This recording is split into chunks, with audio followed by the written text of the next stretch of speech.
Hello everyone, FPL Raptor here and welcome back to another video on my channel. In today's video, we will be previewing Game Week 8 and finally, for those of you that are not on Wildcard, some content that isn't only for those on Wildcard. Of course, it will be relevant to Wildcarders, but hopefully, most importantly, it will also be relevant to those of you that are not on Wildcard and you need to use your free transfers, deal with those players that are all got their flags, injuries, rotation issues, etc. So hopefully it is useful. We're not going to waste any time. Without further ado, let's get into today's video.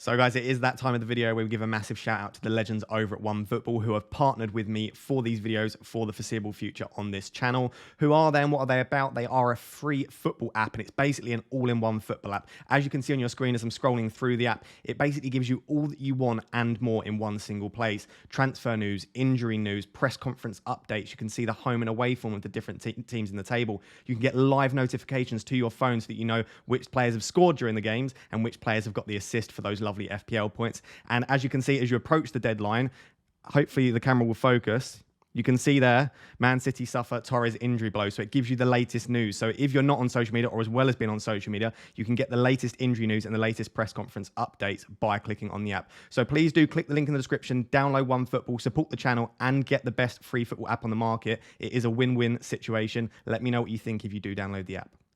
We're going to jump straight into the hottest topic at the moment, the big decision, yes, on wildcard, but also not on wildcard, because I know a lot of people either wildcarded last week or just took Trent out as part of a free transfer. So I know a lot of people, as you can see at the time of recording this, there's been almost 200,000 transfers out for Trent already. He has basically been confirmed fit. I would be very, very shocked if he doesn't play. Obviously, Liverpool is the early kickoff on Saturday, so you might be able to wait until the last minute to confirm that. But I think for the time being, we should just assume that Trent is fit and he is going to play. So this should be relevant for those on wildcard, but also for those not on wildcard that maybe took Trent out. So a lot of the questions were, and I think that we had like 5 or 6 with this pretty much exact wording, is Trent Alexander-Arnold essential? The answer to that is definitely no. No player is essential, right? Different managers in the past, there was, I can't remember the name of the man, but a few seasons ago, a manager won FPL, he's an Everton fan, and he didn't have any Liverpool players, right? You can win FPL by not picking some of the most popular players. Just because a player scores tons of points, there are always alternatives. You can always pick other players. However, is Trent essential? No. Is Trent the best defender in the game? Yes. Is Trent still arguably underpriced at 7.5 million? Probably yes. So, no, he's not essential, but yes, he is a fantastic, fantastic option. And whilst I will give pros to going without Trent, and whilst I will caveat by saying in my current wildcard draft, I do not have Trent, so I might be slightly biased, I'm under no illusion that Trent is the best defensive asset in the game and he is fantastic value even at 7.5 million. What I've done is I've written down 4 questions. I don't normally script these, but I've written down just 4 things that I think you should ask yourself when you're thinking, should I bring Trent back in with my free transfer or should I put him in on my wild card? So these are the 4 things that I'm thinking about and I'm going over and over in my head, okay? Because the thing is, if you look at his statistics, I've put them on the screen just for you to have something to look at whilst I'm talking. His statistics are outrageous. His non-penalty expected goals and expected assists per 90 is 0.53. That's significantly better than most attackers in the game. So the statistics are amazing. Don't think, oh, should I bring in Trent because of the statistics? Even the fixtures to some extent, he's just the sort of player that you shouldn't really be looking at the statistics and the fixtures as much as you should be looking at things like team structure, free transfers, priorities, etc. So the 4 questions I've got. Why are you bringing him in? Are you bringing him in because you think he will be one of the highest scoring defenders over the coming weeks? Or are you bringing him in because you're petrified of not owning Trent? And they are slightly different things. Yes, you can bring in Trent through fear, which likely means you expect him to get points. But don't just bring in someone because you're worried that they might get points. You cannot own everyone. It's a key thing that I talk about throughout my book. I've talked about in previous psychology videos as well. You can't own all your players. I think I've put together a brilliant draft, but I didn't have Trent and I didn't have Antonio. If I put in Trent and Antonio, I probably don't have Son. You cannot own every player in the game. So why are you bringing him in? Are you bringing him back in because you're scared of going without him because you know what he can do? Or are you bringing him back in because you think he's going to be one of the top point scorers? If you think it's because he's going to be one of the top scorers, then by all means bring him in. That is the correct reason to be bringing in a defender, not because you're petrified of him potentially getting like another 24-pointer like he did a couple of seasons ago. So that's the first thing. Consider why you're bringing him in. The second is, who are you taking out to bring him in? If you've got like Luke Shaw, Luke Shaw to Trent is such an obvious transfer if it's not going to require too many hits or if you've got money in the bank, etc. I've seen some people, and each to their own, right? There are some top managers, people like Let's Talk FPL, have considered saying they might take out Azpilicueta to bring in Trent. If you look at Chelsea's fixtures over the coming weeks, Chelsea is significantly more likely to keep clean sheets. Azpilicueta is fine for bonus points. And as we saw before, whether he's playing at right wing back or right centre back, he can get some assists, the potential odd goal as well. I just think I would not be taking out the likes of, with a free transfer or for a hit, taking out the likes of Azpilicueta, Reece James, Chilwell, Laporte, Walker, Diaz for Trent. Man City and Chelsea, I would bet a reasonable amount of money will keep more clean sheets over the next 5 weeks. And they're cheaper. You don't need them to outscore Trent. You don't even need them to match Trent to some extent. You just need them to get close to him, and then you've used the money elsewhere, and you can use the free transfers elsewhere. So it largely depends on who you're taking out to bring him in my opinion. The third question, which sort of links to what I've just said there, is what are you going to do with the extra money? So if you don't bring in Trent and you keep a Reece James, a Shaw, Walker, if you keep someone else that's like £2 million cheaper, what are you doing with the extra 2 mil? If you can't really use it, you're very happy with your midfield, you're very happy with your attack, maybe you've got 2 free transfers or you've got one and you can't see yourself needing one in game week 9, then maybe Trent is the right play. And maybe even something like Azpilicueta Trent might make sense if you can't see another place where you would like to use that money in the bank. So do consider what you can do with the extra money. For me in my wildcard team, I can potentially go for another Chelsea defender. I can potentially get Jamie Vardy in over someone like Hwang if I don't have Trent. These are the things you can do by going from someone like Trent to White. So think about what you would do with the extra money. Think about if you went for someone instead of Trent, how much could you upgrade your attack? And would you want to upgrade your attack that much? And then the fourth and final thing is, are you just going to want him in game week 10? So I think a lot of people are saying he might not start Watford. Even if he does, they don't have Alisson. They probably don't have Fabinho, Liverpool. Watford could score, which is absolutely true. Then they've got Man United. Are you just going to want to bring him in game week 10 against Brighton or West Ham? If you are just going to want to bring him in game week 10, I'd probably just do it this week because you at least get the Watford game as well. For me, I think if I went without Trent, I would not be bringing him in until game week 13 at the earliest. I would just suck up the fact that I might get it wrong. It might be a terrible decision. And I would just hold off from Trent until around game week 13 at the earliest, potentially even later than that. Because Southampton, Everton and Wolves are great fixtures, but they're not the likes of like Norwich, Burnley, etc. So think about, are you going to want him in game week 10 anyway? If so, I would bring him in. Hopefully those few bits of information and few thought processes that I'm having will help you out. So why are you bringing him in, points or fear? Who are you going to be taking out to bring him in? If it's someone like a Man City or Chelsea defender, I'm not sure. Unless someone if Rudiger's injured or potentially you've got like Alonso, then maybe you want to. But I don't understand taking out maybe an Azpilicueta or a Diaz or a Cancelo to bring in Trent. What else could you do with the extra money? Is it going to be able to massively upgrade your attack? Are you happy to have the money in the bank? If not, you might as well just probably make the upgrade back to Trent. And are you going to want him in game week 10 anyway? If so, I would probably just prioritize and bring in this week. The last thing, which wasn't on my list, but I just wouldn't necessarily transfer in Trent for a hit. If he loses that clean sheet, even if he scores a goal and gets maximum bonus, he's only just going to probably make up the hit. Because you're taking a -4 to take out your defender. That defender's probably going to get a minimum of 2 points, potentially 6 points. So you need Trent to get like 10 points to make up the hit, really. Maybe slightly less. So I definitely wouldn't be doing it for a hit. So these are all the things going through my head. I can't give you a definitive answer of whether you should bring in Trent. It's very team specific. It's dependent on if you're on wildcard or if you're not. It's dependent on your risk appetite. It's dependent on whether it's for a hit, who you're taking out. There are so many things. These are the things going through my head. And I'll be honest, I have no clue. I have no idea if I'm going to have Trent in my final wildcard draft. I think I can do a lot of extra things with the money. And I do think that the likes of Chilwell or Reece James, if Reece James is fit, could get close to Trent over the next 5 to 6 game weeks. And they're £2 million cheaper. So these are the things going through my head. Statistics-wise, they're absolutely amazing. Like, no one even comes close to Trent from an attacking perspective over an elongated period. But I do think that the likes of Reece James and Chilwell could match him over a shorter period if they get 90% of the minutes. Hopefully that's helpful. Let me know down below. Are you team Trent or are you team no Trent? It's a very tricky decision. At the very least, I would wait until last minute because we may get some early team news and we may find out if he's starting or not. So staying on the theme of defenders after discussing Trent, a lot of the other questions were around Chelsea and Manchester City defence. Some of the questions were, I have no Chelsea or Manchester City defenders. Who should I prioritise out of the two defences? And some of the other questions were, well, I have Rudiger and Cancelo, or I have one Chelsea and one Manchester City defender. I would like to double up on one of the defences. which defense should I be doubling up on? So at first, I'm going to present the data of the two teams' defenses, and then I'll get into discussing a little bit about individual players, because whilst defenses are important, obviously the personnel that you're bringing in from those defenses is also vitally important as well. So in the top box, what you can see is the underlying defensive data per 90 over the first 7 fixtures between Chelsea and Manchester City. It's just the defensive data. And then the bottom table is, of course, the fixtures for the next 8 game weeks for Chelsea and Manchester City as well. Something which I think a lot of content creators, myself included, don't worry, it's not just calling out content creators, I do this a lot as well, is we'll discuss underlying statistics from the first 7 game weeks or from the last 5, etc. But we don't discuss often what teams they played in those fixtures. So I could say, yes, Manchester City have the best defence from the first 7 game weeks. They're much better than Chelsea. But then we won't say, well, hang on a second, who did Chelsea play and who did Manchester City play? So that's what I've tried to do with that first column. So you can see difficulty of the first 7 fixtures. This is taken from the Fantasy Football Fix Fixture Analyzer, which looks at defensive attacking underlying data of the opposition, and it ranks the teams based on how difficult their fixtures are. Hopefully that's clear. So in the first 7 weeks, Chelsea ranked 18th for difficulty for fixtures. So they basically had the 3rd most difficult fixtures in the first 7 game weeks from a defensive point of view. And Man City ranked mid-table, so 11th.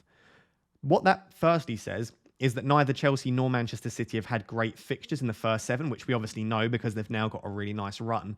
The other thing that this suggests is we need to potentially cut Chelsea a little bit of slack, because they have arguably had they have had one of the toughest fixture sets for the first 7 game weeks.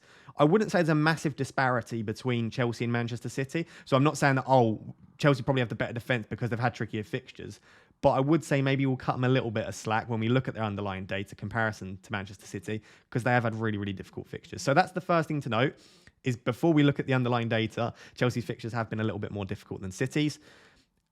The colour scheme that I've got going is if the underlying data is better, it is orange out of the 2. And if it is not better, i.e. it is worse, then it is white. So as you can see by just taking a glance at all of the underlying data, Manchester City do rank better in. I couldn't find a single defensive metric that Chelsea did rank better in. And these are the key ones that I would consider. And all of them, once again, Manchester City do rank better. The only one that Chelsea are on par with Manchester City is actual goals conceded, and they've both conceded 0.43 goals per 90 in the first 7. So the only thing that Chelsea do well is they don't concede a lot of actual goals. They might be slightly overperforming their defensive data. We'll have to see that coming up.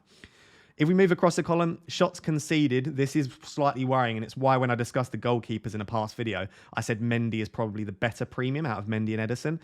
They've conceded 12 shots total per 90 in the first 7, whereas Man City have conceded 6. What I would say is a lot of those shots came in the game when Reece James got sent off against Liverpool. So that might skew the data slightly, and that's why it's so important to look back at which games we're getting these data from and which fixtures. Shots in the box conceded, once again, really, really big difference there, to be honest. Manchester City at 3.71 shots in the box conceded. Chelsea at 7.29. Shots on target conceded per 90. Chelsea 3.42. City only 1.14, which again is why Ederson doesn't need to make any saves, because they don't concede many shots on target. Big chances conceded, that's what BCC is. So Chelsea have conceded 1.71 big chances per 90, which is quite a big number. Again, slightly skewed by that Liverpool game. And Man City 0.71. Expected goals conceded is more than double for Chelsea in comparison to Manchester City. And expected clean sheets per 90, Manchester City once again higher than Chelsea. So looking at the defensive underlying data, even though Chelsea have had tougher fixtures, and I do want to concede that, I would still say that Manchester City are the defence to target. They have the better defensive numbers. I think last season, even when Chelsea were defending so incredibly well, we also saw at points just how good Manchester City are. I'm not even sure if it's so much their defensive capabilities or just their incredible ability to hold the ball and to high press. Ruben Dias is excellent. Laporte is excellent. Walker is so fantastic with his pace. But I rarely see their defence being troubled. They just hold the ball in their midfield so well. And when the team does eventually nick it back in their own half, the whole team presses brilliantly. And it's what Pep Guardiola has set up. So looking at the defensive data, there's no doubt in my mind that if you can only double up on one of these, for me, it would be Manchester City. If we have a look at the fixtures, however, I would say that they are slightly better for Chelsea over the next 8, specifically over the next 4 or 5 fixtures. Chelsea do have the better fixtures. Brentford versus Burnley, I think I'd actually prefer a Manchester City defender. So if it's just for this week, or you want to prioritise for this week, I do prefer the Man City fixture. But Norwich, Newcastle, Burnley versus Brighton, Palace and Manchester United, you do have to say Chelsea come out on top. So that is worth considering. But I would say that if you ignore the actual colours and you look at the fixtures themselves, neither of the two teams have particularly difficult fixtures. Both teams play Manchester United. Both teams play West Ham. Both teams play Watford. So they have some similar fixtures in there. Both teams play Burnley at home. There's only a few differences between the two. So I would say Chelsea just about have the better fixtures, but Manchester City's fixtures are good as well. Hopefully with the power of editing, I will flash up on the screen now their fixtures from game week 16 onwards, because this is the final nail in the coffin for me to say that I would go for a Manchester City double up. So I've just got them next to me, the fixtures.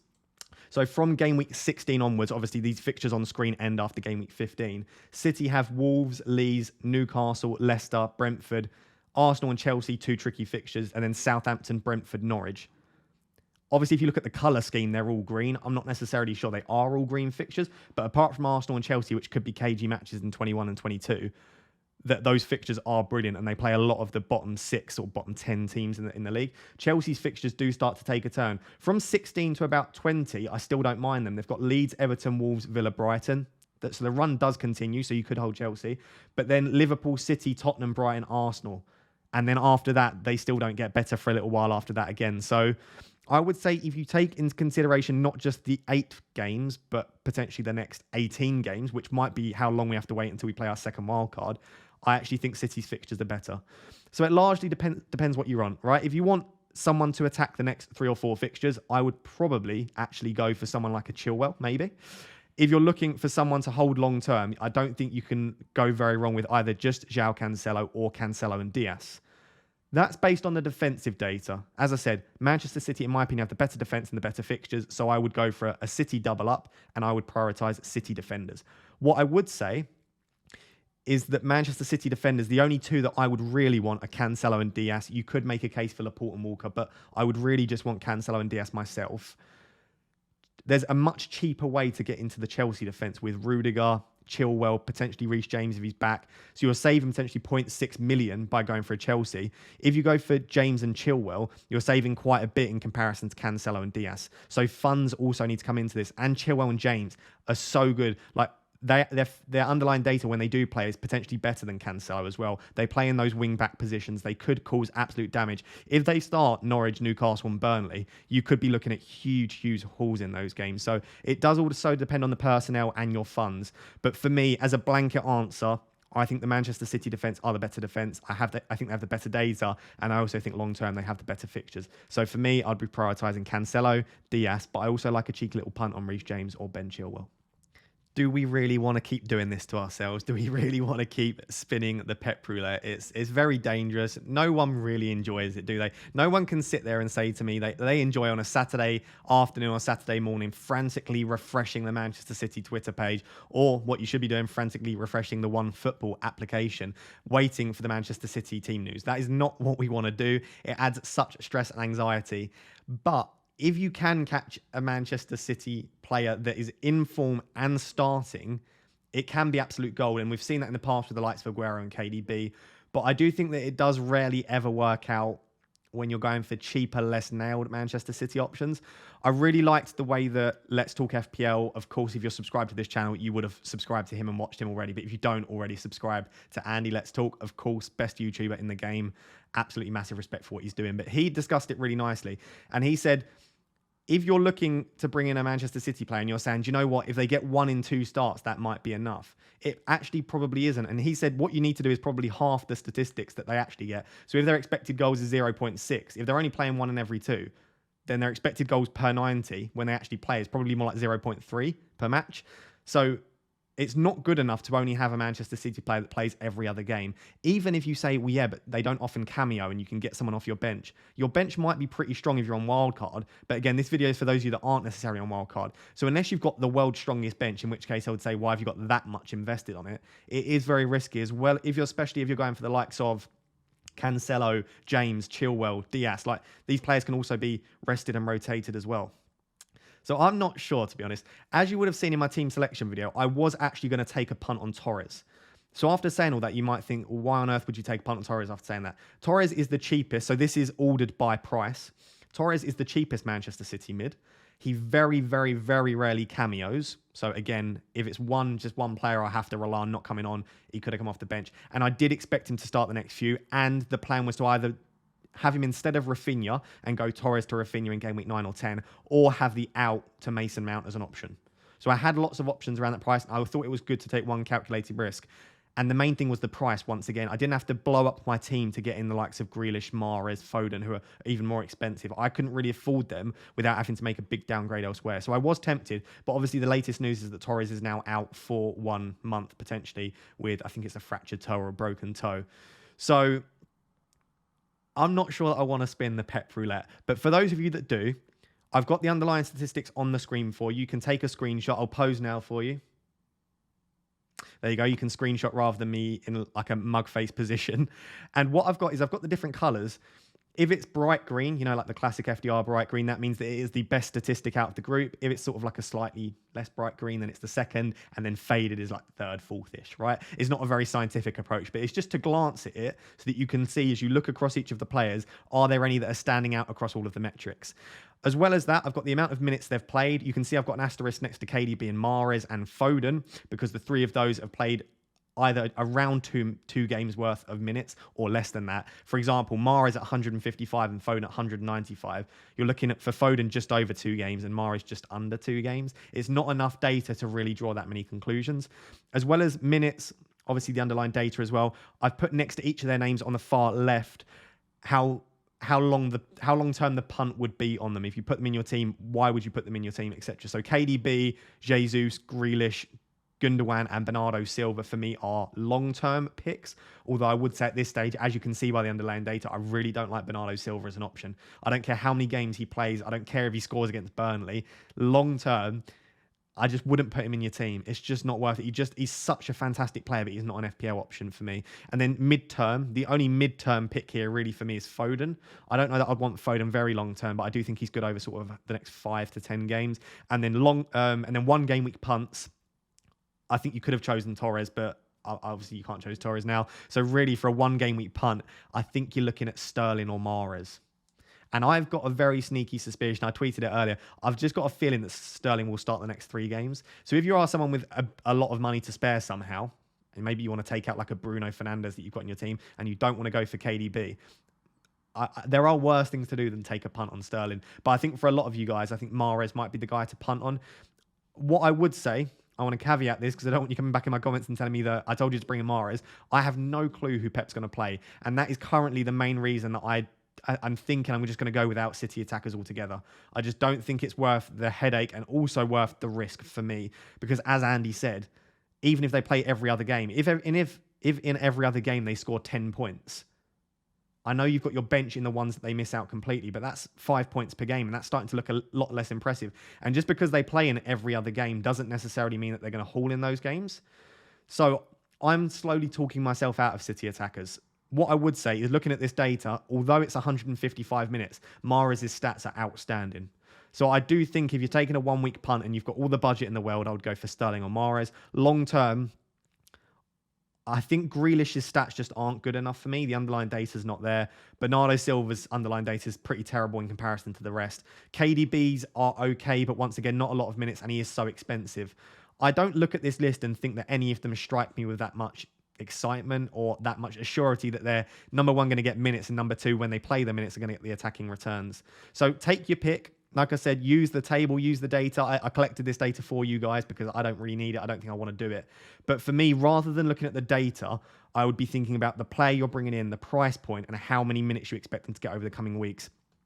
And most importantly, make sure you have a backup plan. Are you going to, if you bring in Mahrez, is your backup to go to Mount in game week 9 if he doesn't play once again, Mahrez? Or if you're going to bring in KDB, are you potentially, have you got the money to go to someone else in midfield and then go back up to Lukaku? Like, have a contingency plan, have a backup plan, and just know that not only with attackers, but also with defenders, if you are going for Manchester City players, do not complain and be shocked when they're benched. It's part and parcel of picking a Manchester City player. Hopefully that helps. For me, I think I'm going to stop spinning the Pep Roulette for the foreseeable future. Another question that was asked by a few people, both on, if you want to know where you can ask these questions each week, by the way, obviously subscribe to the channel, of course. I post on the YouTube community feature. So I post on YouTube for questions, and I also post on my Twitter page, and I use a combination of the two. So you can either follow me on Twitter, subscribe to the channel, turn on notifications, do both, and you will have the opportunity to ask questions. I try not to answer very specific questions, but if questions keep popping up or I think they're useful for a lot of people, then I will answer them. And this was one which I saw a couple of times, and I think it is very useful for us. Maybe not necessarily this week, but in future weeks, I also think so as well. I think we're going to slowly want to start taking some money out of our attack so that we can put it into either our midfield or a defense, because I think there are a lot of good budget options in attack. So for me, the best three options coming up, both short-term and long-term, are Armstrong, Toney and Hwang. I know a lot of people are keen on Maupay this week. I'm not keen on Maupay because the fixtures after game week 8 are really terrible and you might get stuck. Yes, you can say I'm going to take a 1 week punt on Maupay against Norwich and then I'm going to transfer him out next week. We all know how much can change in a week. What happens if you pick up 3 injuries in your team in this week? And it can happen. Or 2 of your players get suddenly dropped. Maybe you choose Chilwell and James and they look like they're not first choice. Then you get an injury. Then you get a red card. You probably aren't going to be able to use your transfer on Maupay. And then you're stuck with him. Have they got Liverpool and Man City, I think, Brighton after that, or Chelsea and Manchester City? So you're stuck with him for 2 very, very difficult fixtures after that. That's why I don't like just 1 week punts. I don't mind taking a 1 week punt on a player that I then don't mind keeping. And that's what I think someone like Adam Armstrong is. So for me, these are the 3 options. I'm not considering Maupay at all. I'm not going to change my opinion on that for the reason that I've just said there. So as you can see, Armstrong, Toney and Hwang. What I've got, just for simplicity, because I don't necessarily think we should just be looking at statistics here, I think it's more so fixtures more than anything, is I've got 3 different underlying statistics: expected FPL points per 90 from the first 7 game weeks, non-penalty expected goals and expected assists per 90 from the first 7 game weeks, and touches in the box from the first 7 game weeks. Of course, Armstrong and Toney have played almost every minute for their teams, whereas Hwang has played barely any minutes. I think it's around 3 games worth of minutes he's played. So do take that with a pinch of salt. We often see players do incredibly well with a short sample size, someone like Conor Gallagher, and then over time they start to regress slightly. So we could see that with Hwang. That being said, once again, I've gone for his colour scheme where sort of bright orange is the best, and then faded orange is second best, and then very faded orange is third best. And as you can see, it pretty much follows the trend that statistics-wise, Hwang is the best of the 3 options, followed by Toney, followed by Armstrong. Armstrong's touches in the box are slightly higher than Toney, but generally speaking, looking at this data, it looks like Hwang, Toney, Armstrong is the order with respect to underlying statistics. There's a few things to note with this, though. As I said, Hwang's is a very, very small sample size. The second thing is Toney's expected goals and expected assists are largely made up from expected assists. I believe it is 0.14 non-penalty expected goals for Toney, which is absolutely terrible for a number 9. He's not getting a lot of clear-cut opportunities. His expected goals is a lot higher, but that's because he had the penalty, of course, and that I think it's around 0.8 expected goals for a penalty. I'm probably going to get corrected by the analytics guys, but that obviously massively boosts your expected goals over a short period. His non-penalty expected goals are only 0.14. You could look at that as a positive or a negative. You could say, well, his goal threat's pretty terrible at the moment, don't want to pick him. Or you could say, the fact that he's able to maintain the assist threat that he's got, he's clearly a very, very good creative player. If he can start to get some more clear-cut opportunities and he can maintain that creativity, we could be looking at an absolute goldmine for the next few fixtures. So you can look at it one of 2 ways. It depends how you want to frame it. We've spoken about it in the past on the channel. It's a psychological bias known as the framing effect. So you could frame that positively. You could frame it negatively. I will frame it as he's expected to get an attacking return every 2 games, which is very, very good for his price. Armstrong's data isn't great, and this is interesting because if you've watched my team selection video, Armstrong is nailed in my team. I'm not taking Armstrong out. I'm definitely taking the punt on Armstrong. So I'm acknowledging that there might be a bit of bias towards Armstrong here, but looking at the stats, they're not very impressive. Expected FPL points per 90, 3.38, which is pretty rough, pretty terrible.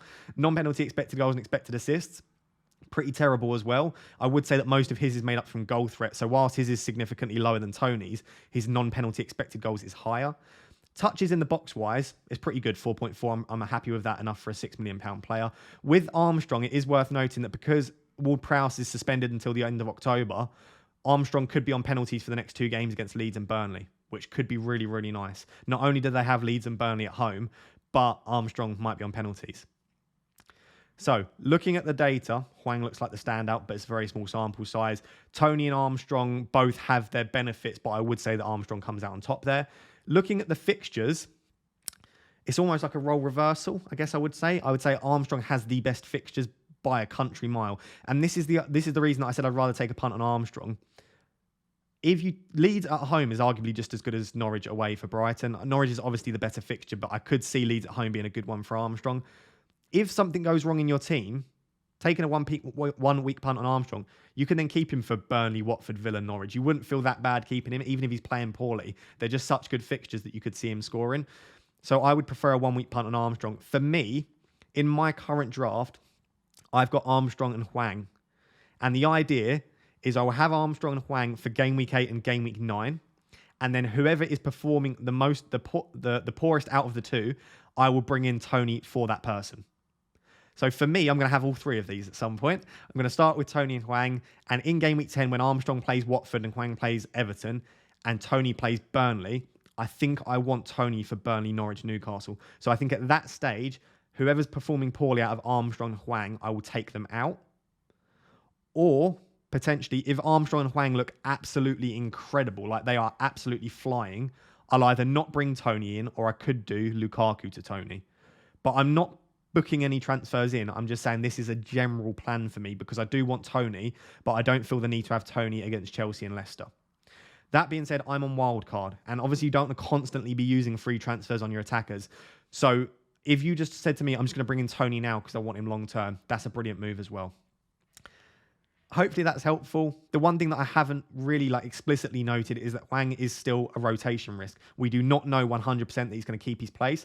I personally think he will for at least the next 2 or 3 fixtures, and if he continues to perform well, it will then be his spot. But they do have Podence, Neto, Adama Traore, and Hwang technically playing for sort of 4 spots. So he could drop out.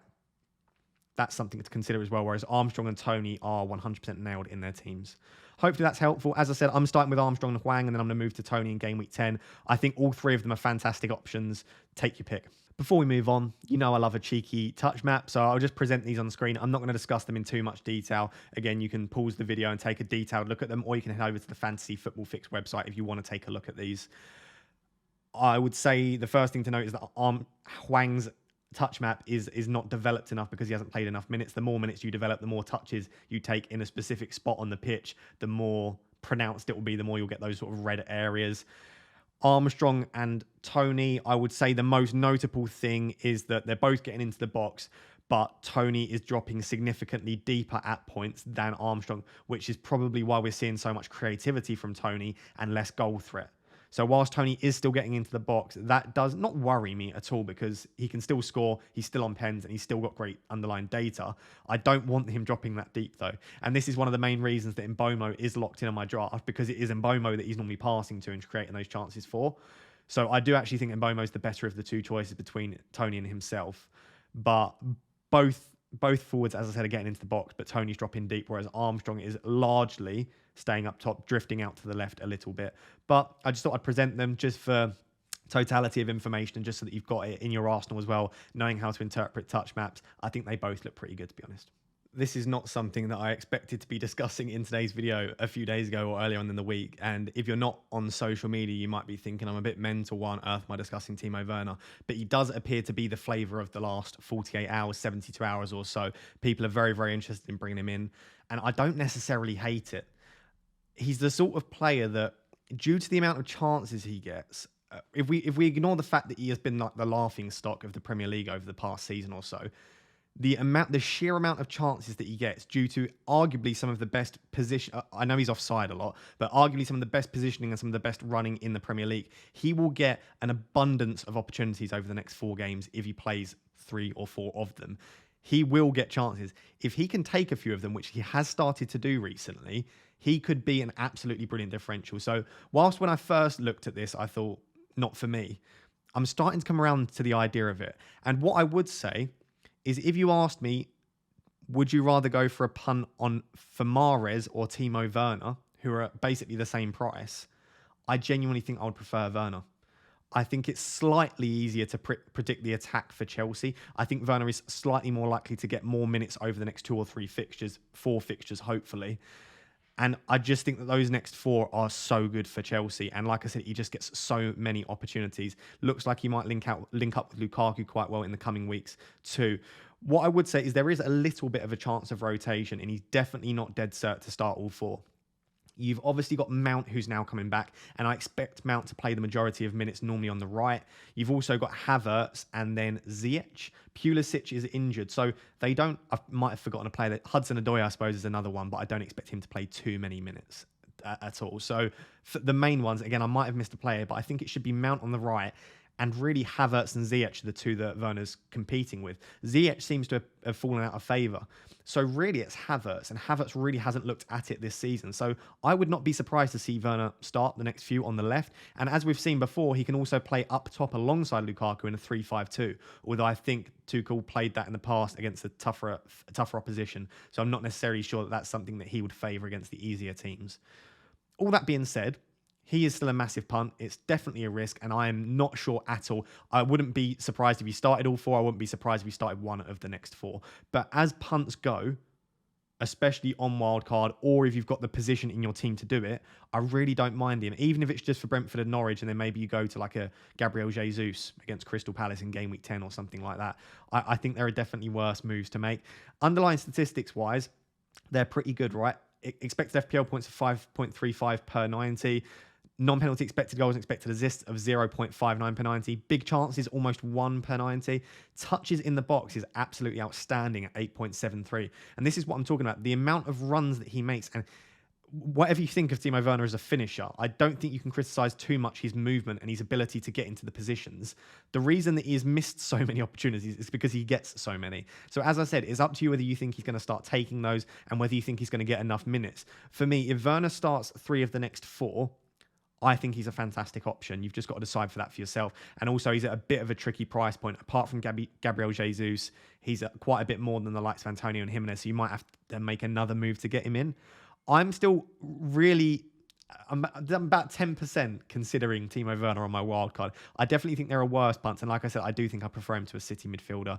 Let me know down below. Am I crazy? Are the people that asked me about Timo Werner crazy? Or could it potentially be a great double up to have Lukaku and Werner up top from game week 8 to game week 11?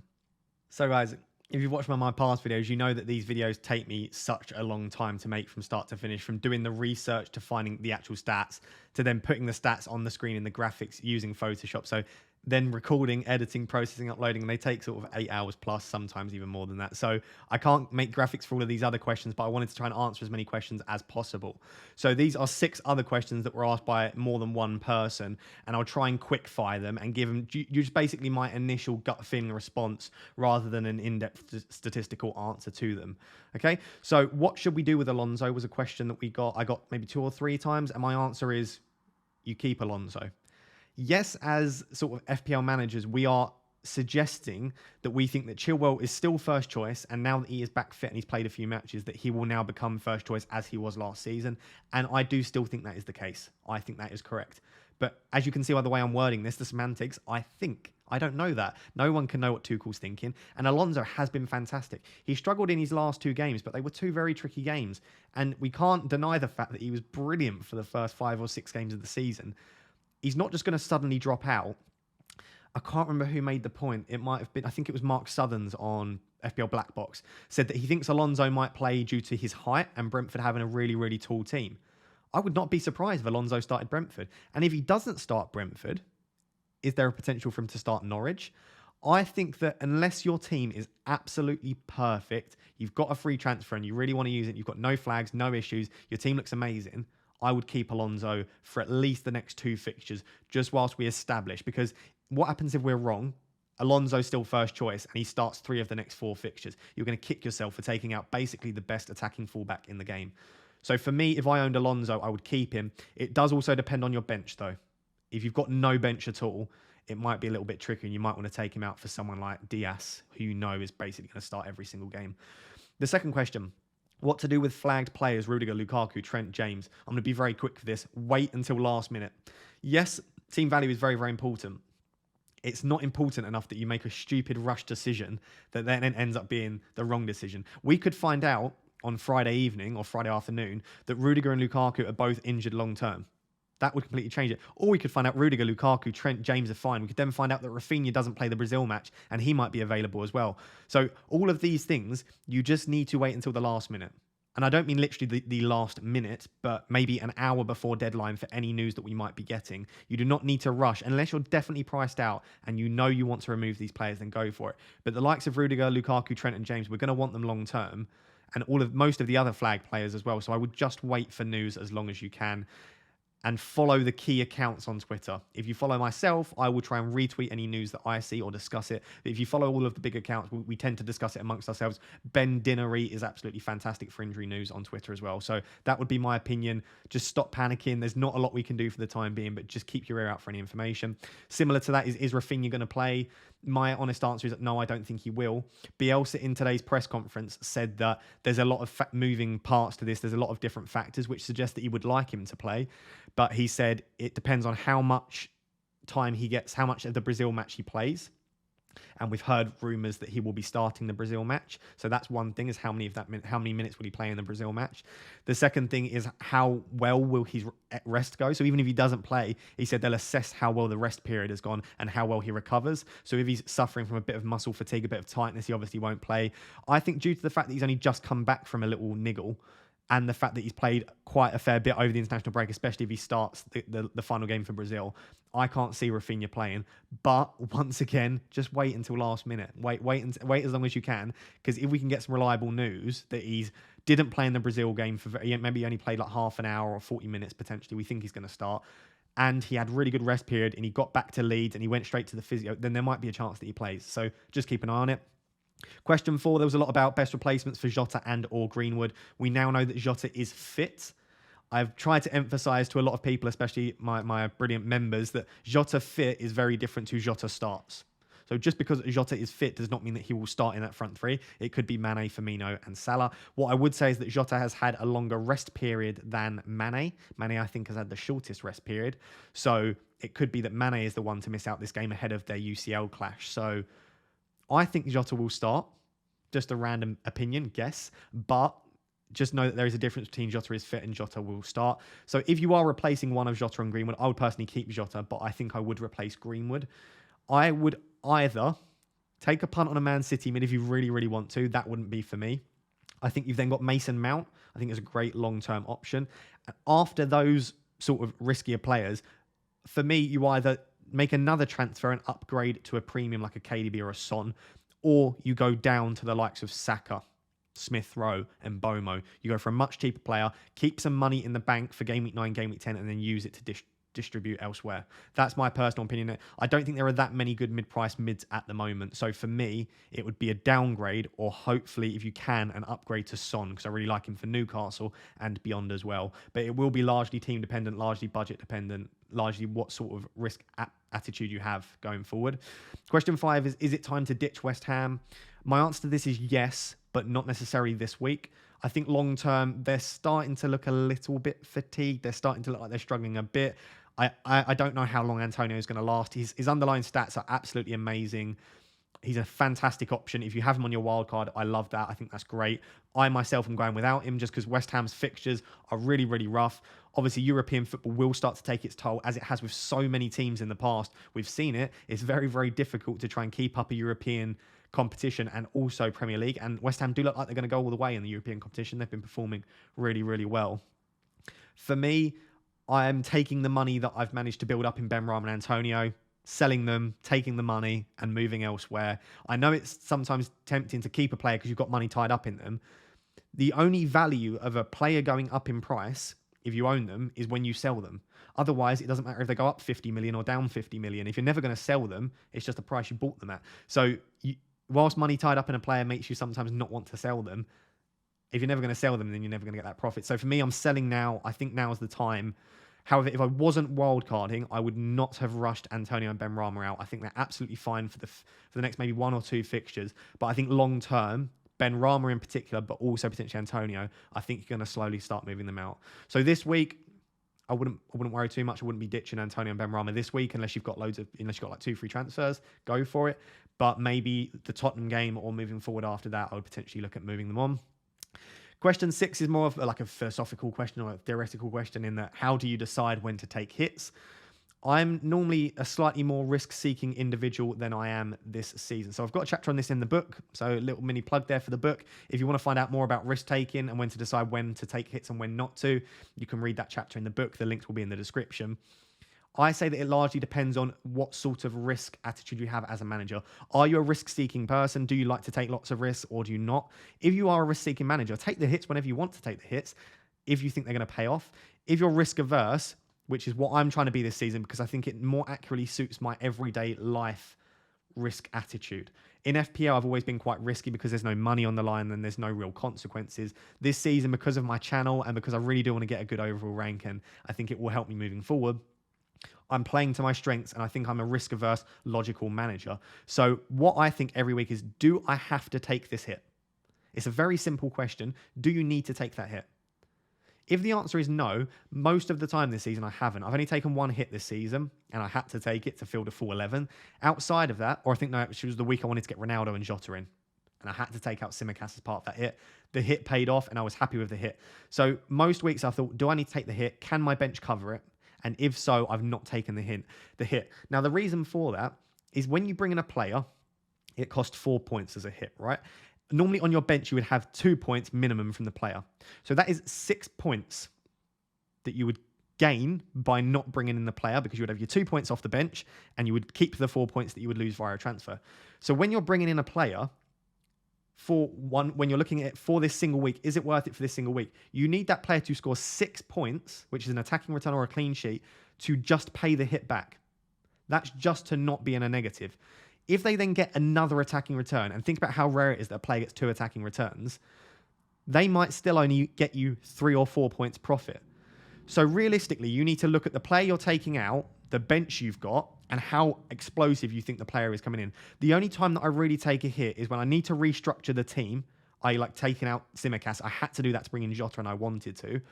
Or if I think it is for someone incredibly explosive and they're coming in for someone that is not playing because they're going to get 0 points and maybe I have a weak bench. Because in that case, just getting 2 points might be enough to pay back the hit. So it's a tricky one. It depends on your risk appetite. It depends on whether you're a risk-seeking or risk-averse individual. It depends on so many factors, your bench. But for me, I always think, do I need to take the hit? How many points do I expect the player I have coming in? And who do I have on the bench if I don't take the hit? And then I try and make the calculation based on that. And so far this season, not taking hits has gone quite well for me. And so I think about this each week. Hopefully those 6 questions are helpful. I will hopefully, internet dependent, be doing a live stream on Friday night, Friday 6 p.m. it normally will be, but I'll put that on the community page and I'll announce that on Twitter as soon as I've set that up. So I will be doing a live stream hopefully on Friday so I can answer significantly more questions than this, but hopefully this detailed approach has been really helpful for you and hopefully it's nice to have some other questions answered at the end of the video as well. So guys, there you have it. That is my Game Week 8 preview. Hopefully that was helpful and hopefully it was nice for non-wildcarders to have a few of their questions answered. And I really do apologise that a lot of the content was wildcard based.